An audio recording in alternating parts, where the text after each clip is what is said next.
আচ্ছা, আমি ব্রেকফাস্টে ভাত, মুড়ি, চিড়ে, ম্যাগি, চাউমিন এসব না খেয়ে এই ব্রেকফাস্টে কেন খাই? বলো তো কেন খাই? অ্যাকচুয়ালি এটা হচ্ছে একটা protein based shake, healthy breakfast, যার মধ্যে মোটামুটি ৩০ গ্রাম প্রোটিন পেয়ে যাচ্ছি, যেটা কিনা আমাদের বডির জন্য ভীষণ ভীষণ ইম্পর্টেন্ট। এছাড়াও আমরা পেয়ে যাচ্ছি প্রচুর পরিমাণে এখান থেকে calcium, potassium, magnesium, zinc, copper, iron, যেটা কিনা আমি প্রতিদিন সকালে ব্রেকফাস্টে নিচ্ছি। তার কারণ কি?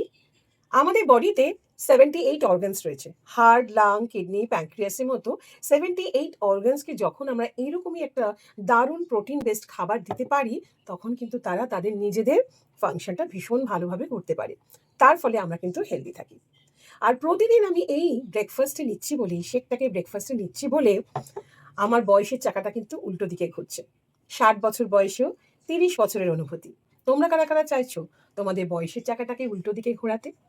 আমাকে একটু কমেন্ট করো তো।